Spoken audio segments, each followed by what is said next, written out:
आश्रम है उसका दर्शन करना है। अपने नीचे की पंक्ति उड़ा दी महाराज, आप क्या मतलब कमाल आप लोग करते हैं। ऐसा नहीं है कि आप आधा पढ़े होंगे, आपने पूरा पढ़ा है, लेकिन धंधा की बात है भाई, धंधे की बात है। तो मंदा धंधा न पड़ जाए और निर्गुण निराकार का भेद बताने वाला संतमत कर्मों के पीछे न चले जाए तो भारी फेरा हो जाएगा, भारी फेरा हो जाएगा।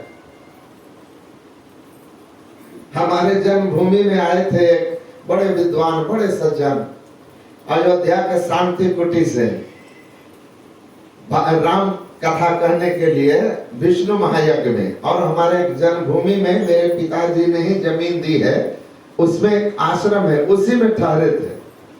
मेरी लास्ट में 2 दिन मुलाकात हुई उनसे और 2-4 सवाल उस कुटी में हमारी उनकी हुई और उन्होंने कहा कि आप जो कह रहे हैं सब मेरे मन में सवाल उठता है, पर जवाब पढ़ाने वाले गुरुजी भी न दे पाए और मुझे मिलता भी नहीं है।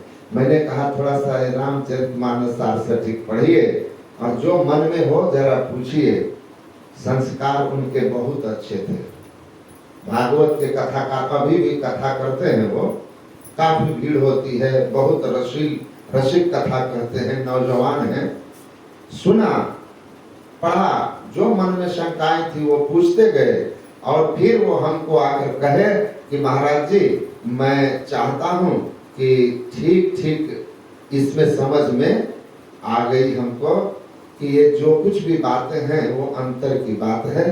राम का जो अखंड स्वरूप है वही वास्तविक स्वरूप है, उसको जानने के लिए आत्मदृष्टि चाहिए जो महर्षि वाल्मीकि ने पाई है। चिदानंदमय देह तुम्हारी विगत विकार जान अधिकारी, इसी सवाल को मैंने उनसे पूछा था। वो जब समझे अच्छी तरह के अधिकारी कौन जिनको आत्मदृष्टि है, तो वो दीक्षा लेने के लिए तैयार हो गए, मुझे कहने लगे, जिद करने लगे। मैंने कहा कि अच्छा ठीक है।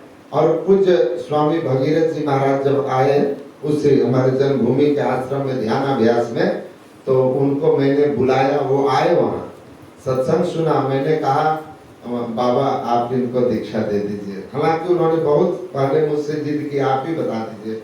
मैंने कहा कि आपको मैं जिनसे कह रहा हूँ आप वहां ले लीजिए। पूज्यपाद आचार्य श्री काफी अस्वस्थ हो गए थे और वो दीक्षा देना बंद कर दिए। तो मैंने कहा आप इनसे ले लीजिए, बाकी आपको जब समझ में नहीं आए तो हम हैं ही, आपको समझाते रहेंगे।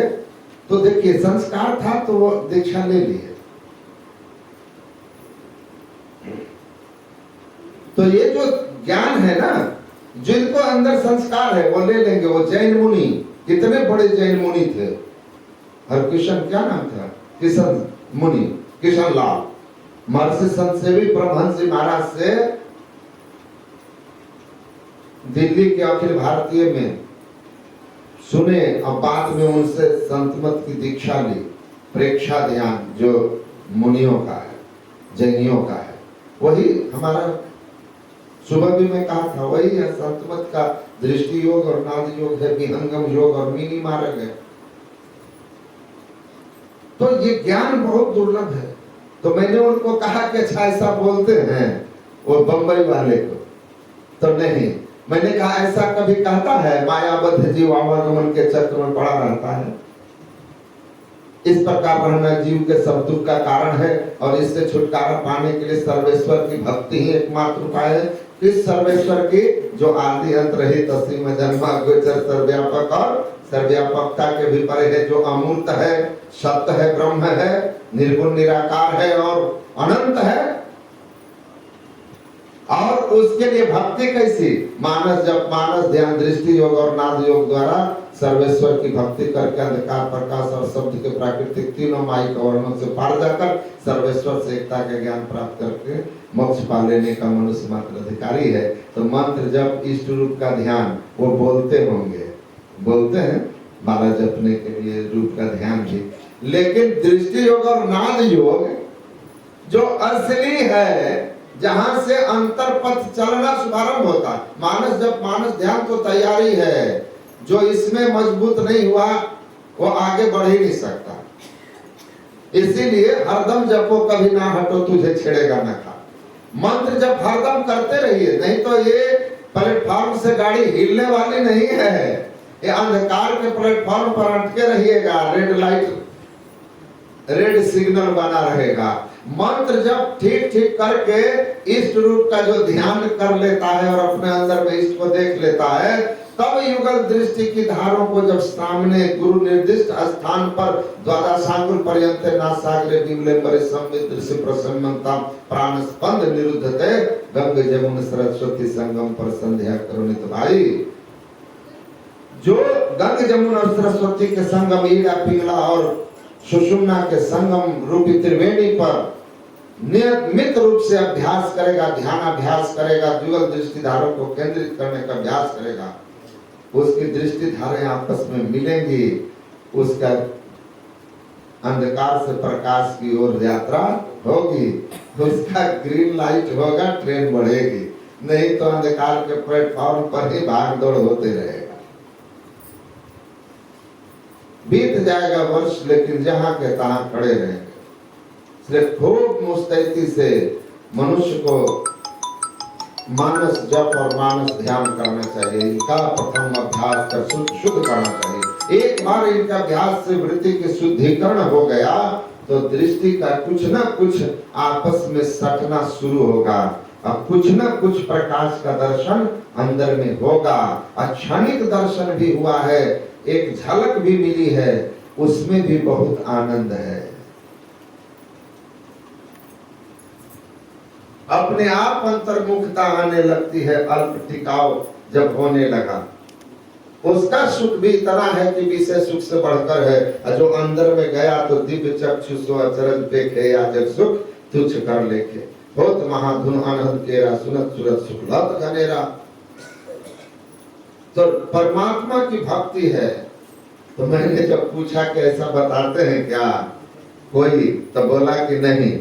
तो मैंने कहा कि ना ईश्वर का स्वरूप न प्राप्ति के साधन, दोनों बातें है ही नहीं। अब उस सत्संग आप बैठ के सुनते हैं तो उस सत्संग हुआ, सत्संग हुआ, सही सही बोलिए। तो कहते हैं आप बोले ठीक है करते हैं। तो मैंने तो बोला ठीक करते हैं अगर वे ऐसा बोलते हैं, बोलिए। तो नहीं, मैंने कहा फिर भी गुरु महाराज ने कहा है कि मंत्र जाप तो पांचवी भक्ति है, उसके पहले स्तुति विनती करना चौथी भक्ति है। चौथी भक्ति में गुणगणा भगवान राम ने जो कहा है, स्तुति प्रार्थना है, ये गुरु का आज्ञा है। और साधना में स्तुति प्रार्थना एक आवश्यक अंग है, जिससे हमारा मन प्रारंभ में सिमटता है, इष्ट की, ईश्वर की, गुरु की, संत की महिमा जानने में आता है। तो जाने बिनु न रोनी पड़ती थी। जब जानते हैं महिमा तो मन उस ओर झुकता है। इसलिए गुरु महाराज ने जो कहा है उससे हिलिए डुलिए मत। हिल डोल तजी सूरत थीर करी, हिलिए डुलिए मत। गुरु महाराज ने कहा मैं संत मत को समझते समझते समझ गया, मैं इसमें इतना दृढ़ हूं कि कोई मुझको हिला नहीं सकता।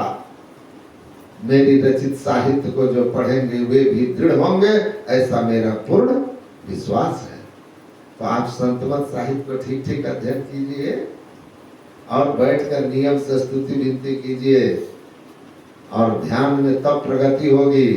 और नहीं तो शहद भी बड़ा अच्छा चीज होता है और घी भी बड़ा अच्छा होता है, पर दोनों को मिला दीजिएगा तो जहर होता है। इसीलिए इस साकार वालों को निराकार वालों को मत मिलाइए। सतगुरु महाराज ने साकार से निराकार की ओर यात्रा का जो क्रम बताया है, उस क्रम से चलिए।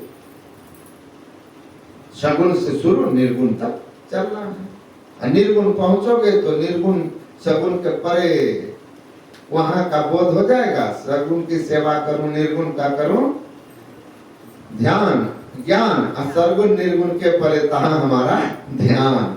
तो आप ठीक ठीक संतमत के अनुकूल चलिए, जैसा गुरु महाराज कहे हैं वैसा चलिए, तो आप साधना में बढ़ जाएंगे। अब बाएं दाएं हिलते रहिएगा, कभी इधर कभी उधर। तो मूल बात है कि अंतर पथ चालो, प्रभु को पालो, प्रभु बिन नहीं विश्राम। तो काग भुसुंडी जी को अनुभव है, निज अनुभव अब कहम खगेसा, बिनु हरि भजन न जाहि कलेसा। अनुभव है उनको। अब पलटू साहब कहते हैं जिसको अनुभव ज्ञान हुआ तिस ही का बात प्रमाण है जी, अंदर के सब पट टूट गए उसी का पक्का ज्ञान है जी। तीन लोक प्रवृत्ति की बात कहे उसका तेज कैसे जैसे भान है जी। पलटू जगत को पीठ देवे नहीं संत होना आसान है जी। तीन पट जिनके खुल गए, अधिकार प्रकाश और शब्द, सारे पट जिनके हट गए हैं उसी को अनुभव ज्ञान हुआ है, उसी का पक्का ज्ञान है, उसी की बात प्रमाण है। गुरु महाराज के सारे पट खुले हैं, एक एक बात प्रमाण है। जो लोग साधना करते हैं उनको एक एक बात की अनुभूति होती है। जो पहुंचेंगे तो सब बात अनुभव होगा।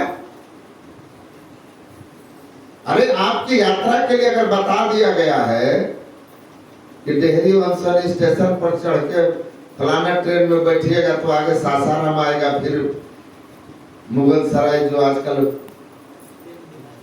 दीनदयाल उपाध्याय नगर के नाम से जाना जाता है, तो फिर इलाहाबाद आएगा, है ना, फिर कानपुर, फिर दिल्ली।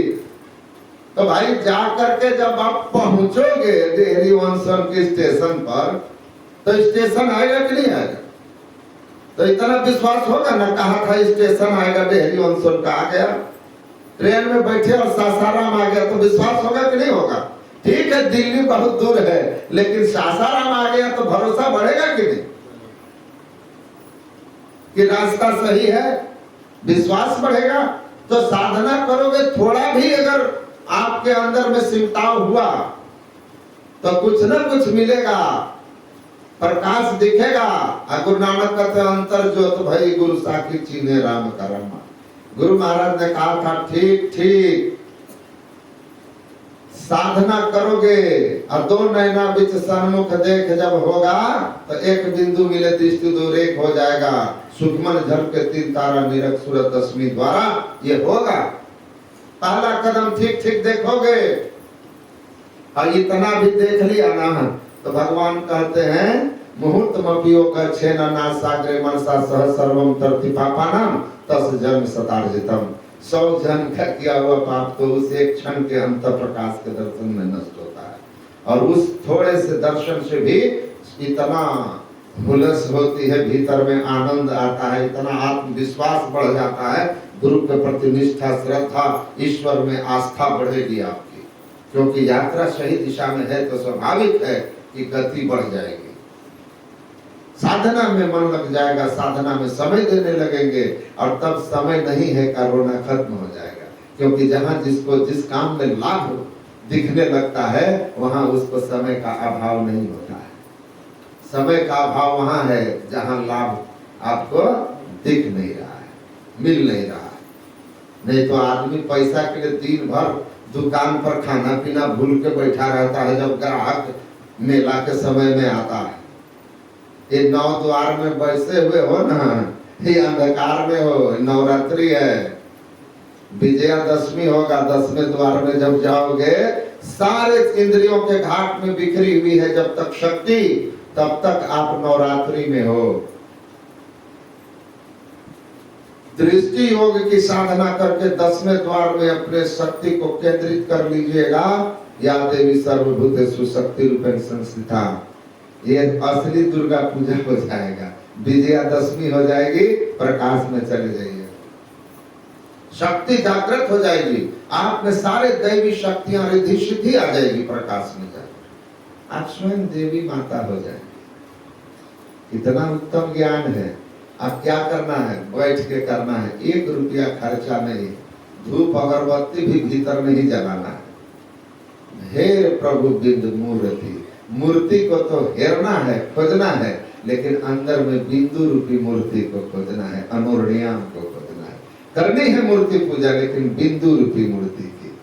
दोनों दृष्टि की धारों से उसको पकड़ दीजिए, और तब देखिए खेल खुली खुली लग पड़े और अपने अंदर में उस अद्भुत दिव्य शक्ति को अनुभव कीजिएगा। सतगुरु पशु मानुष करे, मानुष ते सिद्ध सोए, दादू सिद्ध से देवता, देव निरंजन होए। देव आप स्वयं हो गए। ये बिंदु ध्यान आपको दैवी शक्तियों से संपन्न कर देगा।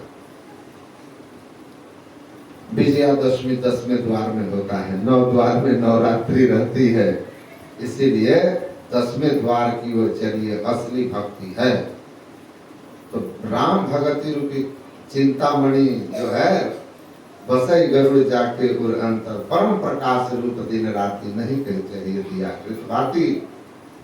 ये ऐसी भक्ति है, परम प्रकाश, बिना घी और दिए के, घी और बाती के अंदर में दिया जलता है। अपने घट दिया ना बारूदी, कबीर साहब कहते हैं दिया अपने में बारिए, उसको बाहर का तेल बाती नहीं चाहिए, वो परम प्रकाश रूप दिन राति। गुरु महाराज टीका करते हुए लिखते हैं, नवधा भक्ति की छठी भक्ति, छठ दमशील विरति बहुकर्मा, निरत निरंतर सज्जन धर्मा। नवधा भक्ति की जो छठी भक्ति है, इस छठी भक्ति को करने से इंद्रियों में फैली हुई चेतन की धारा का पूर्ण सिमटाव 10वें द्वार में एक बिंदुता पर जाके होता है। ऐसा होने से साधक अपने अंदर में परमात्मा की ज्योति, ब्रह्म ज्योति को प्राप्त करता है। ऐसा साधक बढ़ते बढ़ते जब त्रिकुटी में पहुंचता है, जहां वह प्रकाश का केंद्र पूर्ण चंद्र के बाद सूर्य का दर्शन करता, सहस्र कमल दल की विभिन्न ज्योतियों का दर्शन करता हुआ पार करके साधक जब त्रिकुटी में जाता है, वहां पूर्ण सूर्य का दर्शन करता है। वह सूर्य ऐसा है कि जा सम्मुख या सूर्य अमित अंधार है, ऐसो सूर्य महान चंद हद पार है, कोट भान छवि तेज उजाली। इस सूर्य, उस सूर्य के सामने अंधकार है, अमित अंधकार, अनंत अंधकार, असंख्य अंधकार, इतना अधिक उसमें दिव्य प्रकाश है। गुरु महाराज कहते हैं वहां पहुंच जाने पर वह ऐसी अवस्था में होता है कि नहीं कछु चाहिए दिया कृत बाती। और शुरू में दिया में तेल नहीं है, बाती जलाए तो फुसफुसा के बुझ जाएगा। आप सत्संग सुधा का पहला प्रवचन पढ़िएगा, देखिए पहला आगे जाके आपको आएगा, दिया जला फुसफुसा के बुझ गया, मतलब थोड़े देर दृष्टि स्थिर हुई, थोड़ा सा प्रकाश की झलक मिला, लेकिन दृष्टि हट गई तो दिया बुझ गया, दिया बुझ गया। लेकिन नाम का तेल सूरत के बाती। लेकिन ऐसी दृष्टि की स्थिरता हो जाए कि आप शब्द की डगर को पकड़ लीजिए, तो फिर आप नीचे नहीं गिरेंगे, नहीं गिरेंगे आप, वो नाम का तेल पड़ गया उसमें, दिया जलता रहेगा। तो ठीक ठीक साधना को समझिए और अंतर प्रकाश प्राप्त करने के लिए प्रयत्न कीजिए, तो अंतर ज्योति मिलेगा तो अंतर्नाथ मिलेगा। और तब अपने अंदर में चलना होगा, बिन पैर बाजहु चलना, बिना पैर के चलेंगे कौन चलेगा? हम चलेंगे। शुरू में मन सहित चेतन आत्मा चलेगी, मन सह चेतन धार सूरत ही पैस सके जामे। उस 10वें द्वार में मन सहित चेतन आत्मा प्रारंभ में प्रवेश करके प्रकाश में जाएगा और वहां से शब्द की धार को पकड़कर चलते चलते मन एक ऐसी अवस्था में आएगा जहां जाकर मन लय हो जाएगा और चेतन आत्मा मन के खोल से मुक्त हो जाएगी। प्राण पुरुष आगे चले सोई कर बखाना हो। चेतन आत्मा मन के खल से मुक्त हो जाएगा तो क्या होगा? गुरु दादू दयाल जी कहते हैं, भाई आप अपन में खोजो रे भाई, वस्तु अगोचर गुरु लखाई। दूध बिलोए माखन आवे, ते मन मथिया ते तत् पावे। काट हुतासन रहा समाई, तज से मन माही निरंजन राई। मन मथिया ते सहजे तत् पाया, दादू उन तो आप लखाया। कहा कि जैसे दूध को मथ करके, दही को मथ करके मक्खन को अलग, घी को अलग कर लेते हैं, तो घी का निज काम होता है पूरी बनाना, जो गुरु महाराज भी समझाते हैं। दादू दयाल कहते हैं, उसी तरह अंतर ज्योति अंतर्नाद की साधना करते हुए मन के खोल में जो चेतन फंसा हुआ है वह मन के खोल से मुक्त हो जाता है, क्योंकि मन अपने उत्पत्ति स्थान जाकर के कारण मंडल में लय हो जाता है। मन बुद्धि चित्त अहंकार की है त्रिकुटी लग दौड़, जल दरिया उनके परे निरंकार की ठौर। तो त्रिकुटी गुरु महाराज कहते हैं कारण मंडल में लय हो गया, वहां से चेतन आत्मा मुक्त हो जाती है। दादू दयाल जी कहते हैं मन को इसी तरह मथ करके चेतन आत्मा को बाहर निकाल लो। चेतन आत्मा जब बाहर निकल गया तो 60 शब्द रूपी कथा अमृत को प्राप्त कर लेगा और वह परमात्मा को दादू तो आप लखाया, अपनी तो पहचान हो ही जाएगी, परमात्मा की भी पहचान हो जाएगी। तो ये जो राम भक्ति रूपी चिंतामणि है ना, ये परम प्रकाश रूपी, जिसके मिलते ही मोह दरिद्र निकट नहीं आवा, अज्ञानता जाती रहती है, लोभ बात नहीं ताही बुझावा, प्रबल अविद्या तम मिट जाई, हार ही सकल सलभ समुदाय। ये सब के सब व्यापहि मानस रोग न भारी, जिनके बस सब जीव दुखारी, राम भगति मनि उर बस जाके, दुख लवलेस न सपन होता के। ये सब कुछ आपके जीवन में घटित हो जाएगा, लेकिन इस तरह से ठीक ठीक समझ के साधना करेंगे, हिलेंगे डुलेंगे नहीं, स्थिर रहेंगे। गुरु के वाद पर अति अटल श्रद्धा प्रेम से गुरु भक्ति करनी चाहिए। श्रद्धा और प्रेम रख करके, पूर्ण विश्वास रख करके अगर नियम से साधना करते रहेंगे, सदाचार का पालन करते हुए और चलते फिरते जब अब मन के नियंत्रण का प्रयास करते रहेंगे तो साधना में अवश्य सफलता मिल जाएगी।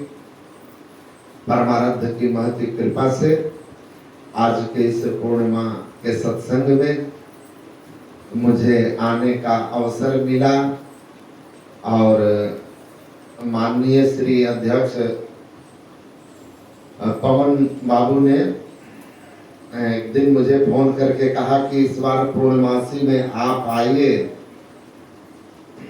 तो मैंने कहा कि ठीक है तो बहुत दूर, लेकिन एक बार हम भी आते, फिर आगे समय होगा जब